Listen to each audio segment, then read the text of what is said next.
And on today's show, why Gen X must be the next big marketing focus for advisors. Part 4 of this week's series on selling across generations with registered investment advisors and certified financial planners, Rob Odell and Heather Coulter. Hi everyone, I'm Steve Savant, syndicated financial columnist and contributing author to Insmark, Life Specs, and Backroom Technician. Let's get down to business. Well, welcome to day 4. Rob, Heather, how you doing? You hanging in there? Yeah, thank you. I got to tell you, if you've missed any of our previous shows, I highly exhort you to go watch them in succession. I think that it'll really help you. We're doing some kind of chronology here, walking it through, and we're using this new technology that you've invented. It's mind. We can't take credit for inventing it, but we just use it and apply it. This in mind fashion. mapping, right? Yes, mind mapping. And this is really off my normal grid because usually I'm Mr. Pie Chart, Bar Chart, analytics in numbers, Excel, eternal Excel spreadsheets, and we're doing something that's very pictorial, very visual now. It's much more visual. To me, that's really huge. Yeah. All right, Gen X. I mean, the first time I heard Gen X, I was like, so we can't label these guys, right? It's just, it's generic, it's brand X. Why did you get this name, and what does it matter for us to know about Gen X to be able to talk to them about money? Well, Generation X comes after a book, and the author escapes my mind right now. It was a book called Generation X, defining this generation, which is much different than the mature generation. They're the children of the mature generation, and they're different than the baby boomers, especially the early baby boomers. Before I tell you about them, I'm going to show you how Cadillac sells its product to other in my generation, Generation X. That's mine. That's mine. That's mine. That's mine. Come on, Kyle.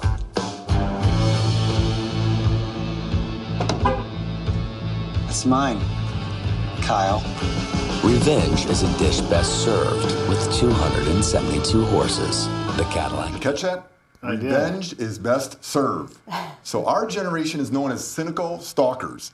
We are born 1966 to 1980s, basically the span. I'm early edge, she's middle Gen Xer. And some of our characteristics, we have an inherent mistrust for people and things. Someone gets up and speak, we're looking at them saying, should I trust this guy or gal who's talking to me? Are they a so-called expert? It all happened to me in 1974, August 8th, is where I kind of lost trust. That was the day Nixon resigned, and we're watching it very well. I was 8 years old when it happened. Some of our characteristics is that we're the first generation to research/stalk online. We're known to do that. We're one of the first ones to do it, so we'll go out, we will, whatever good product, service, financial product, automobile, we will search everything. We'll talk to our peers, we'll get references, and then we'll swoop into that automobile dealership or come to our financial advisor knowing more about what we want than maybe even the salesperson might know. And so we as advisors need to know that when someone comes to us from Generation X, they've already looked at us, read about us, Googled us, all of that. so they know about it. So really, when I think about this now, you can check your advisor. You can do broker check if he's a registered investment advisor. You can check the Department of Insurance. You can go out to your LinkedIn profile and check. So they're looking at this. So now think about the sales process. The older generation, the boomers and the mature, the advisor had emphasized themselves, our credential, our performance, our history, our tenure, kind of build up, have that love me walls. Right. Our generation does not want to walk in the door and hear all about you. It's about them. How we as advisors can save them time and money, and in that order. That's what is very, very important to them. So time first, money second. Correct. Yes. Okay. We have clients who are Gen Xers. They might live 10 miles from our office. We never see them. How we see them is go to meeting. And emails. Right. Yeah, email communications back and forth.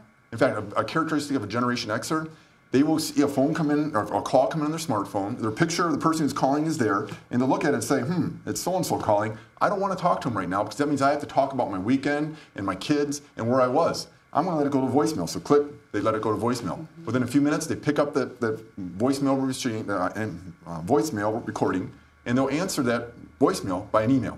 Or text. Or text. Very, very common. We're very tough prospects. That's the bad news of this generation. We want to make sure when an advisor comes to us, they show us every given option and what they did to make sure all stones were unturned, and then they are given a recommendation, and then we swoop in and buy. The good news is once we become a client, we're very loyal. Yes. We'll stay. And the best referral givers too. We'll tell everybody about the good and service or product that we bought from so-and-so down the street. Very, very big. Well, I'm all over that since I'm Mr. Spreadsheet Empirical. I want to leave no stone unturned. I should start heading for this generation. Absolutely. All right, talk about, I'm walking about this line here. I was doing really fine until you got this tension with the boomer. Yeah. What's with that? Well, I guess it maybe even the workplace, so to speak, is where that maybe come from, where the baby boomers are workaholics, and so they're the first ones in the office and the last ones to leave. And our generation is more about balance, that life and family work balance. So even though we're working all the time, and we might actually answer an email to a client at 9 o'clock at night, we left the office at 3 o'clock because we had a soccer game to attend. Okay, Heather, here's my question then. Yes. Are you making more or less money because you've changed your value of time? I don't think it really matters. I don't think there's a difference there. So you may be making the same amount of money as the boomer with a lot less hassle and stress. Is that what you're saying? Right. We're not the workaholics in the office the entire time like the baby boomers tend to be. They but not a think that diminished way. income, which doesn't diminish your lifestyle. Correct. Absolutely. Okay. Yes. All right. Now, we ended the last program talking about how you boomers like to have community meetings. Since we came home to empty houses because we're the first generation of divorce, the latchkey generation, we're used to be more in isolation. And so for Heather and I, we like to work independent on our projects and not have as many meetings. Now, we have two partners who are boomers, causes a little tension that way. A lot more team things. Now, is that but can you make that tension, like especially in your practice, just for a second here? Right. Your practice, you have two boomers and two Gen Xers. Gen Xers. And does that tension, can you see that working for you, though? Is there a way to make that work? We understand each other. Sure. Oh, absolutely. Yeah, absolutely. Absolutely. Meaning that we like to get our work done, and go home to our families and friends, and that's the way we operate. We tend to be a little more isolated, work in isolation. And we have to respect when the boomer leaves on Friday, he's not going to answer emails all weekend long, where we might. We get back from the break. We're going to continue our expose, I must say, on Gen X and my view of foreign country. We'll be right back after the break. It's not how much money you make for your clients, it's how much money they get to keep, especially in retirement. But retirement income could cause Social Security benefits to be taxed. One tax advantage alternative is life insurance designed as a non-modified endowment contract that can generate tax-free income without taxing Social Security benefits. These contracts offer differing funding options depending upon your client's risk tolerance. For more information on how life insurance can be part of your retirement planning, just email me at steve@downtobusiness.tv. Brought to you by Ash Brokerage, the practice enhancement company.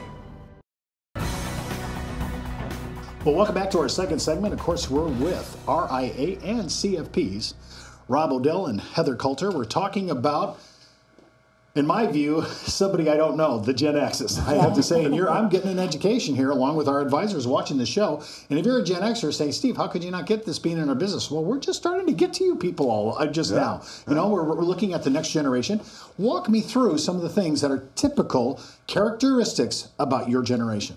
Well, our generation is unique from the boomers and the matures in that we're much more mistrustful. We do not take things at face value. We have these built-in phony detectors, especially the female gender of our generation. Phony detectors built in there. So women's intuition at the Gen X level is on steroids. Yeah, we don't like to be pitched to. We don't like that sales pitch. That turns us off. Right. So when I'm thinking about this, you know, I was noticing that you said about the other one, you know, the guy, most of your clients that are Gen Xers, you don't even see them. They could be right down the street from your office, and you're doing Skype and GoToMeeting. Right. They're okay with that. Right, they're fine. Yeah, So virtual meetings is... Their time is their biggest commodity, most precious commodity, I should say, their time. How we can save them time and money means more to them than anything else. Okay, so can I extrapolate? I may not have to explain everything. I just need to get to it. Right. Exactly. Exactly. Okay. So if you're going to do a client event, and you're going to have a rubber chicken client event, they're probably not going to show up unless there's something very salient that they want to know about and learn about. Okay. So how you deal with them. Number one, we talked about last time, is email is usually the preferred method of communication. They text a little bit, but that's the way they communicate. You need to know that they have their friends here and they have their advisors over here, and they very rarely will integrate the two. Right. They don't want to be your best friend like the older generation does. So when you get an appointment with them, avoid idle chatter.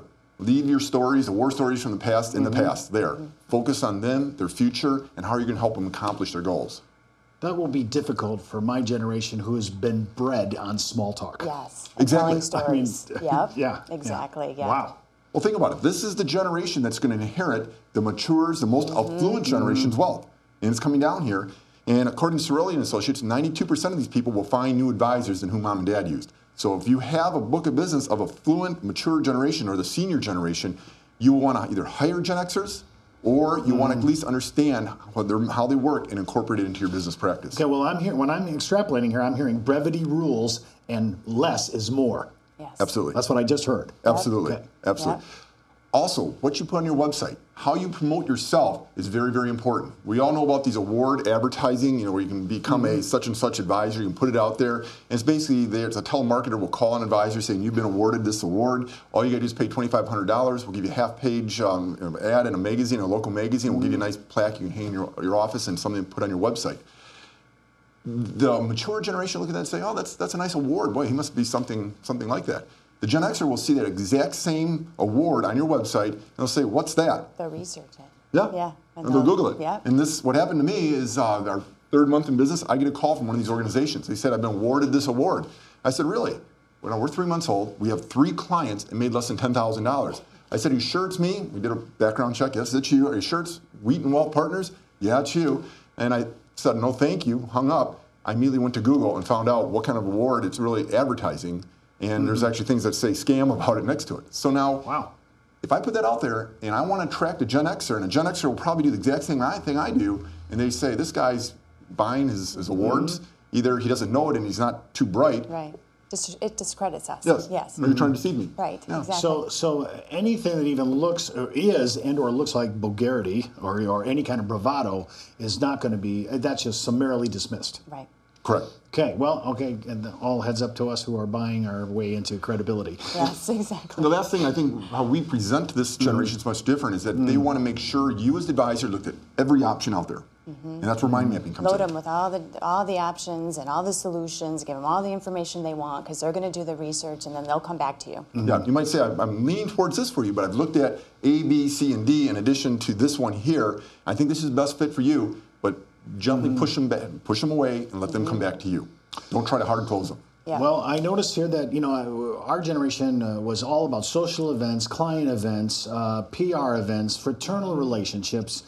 They just go on, and here I see this line here. It says, "Do not try to be their bestie," which I'm thinking like, actually, that's a relief for me because, as you told me in the 2 shows ago, I want to be texting my kids and grandkids. Right. So I like that because I don't have to create a new friendship. Right. But this is really important. They make a distinction and a partition in their relationship. They're really looking for you for this and this it. They're not looking for you to go golf. Transparency. Right, exactly. Yeah. And they still want to trust and they want you to get them, but absolutely their time is very valuable to them.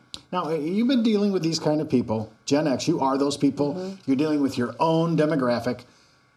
Does this even change when I'm talking female Gen X? What's on that side of the fence? Well, it's very similar. I mean, we're thinking the same way, but again, the communication is different because male and female, obviously, communication is always going to be different when it comes to that. But women want you to get them and understand them, also respect their time.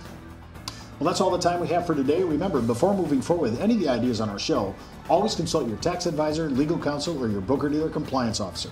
Missed an episode? Just go out to our video archives. And remember, you could be wiser as an educated advisor. I'm Steve Savant. We'll see you.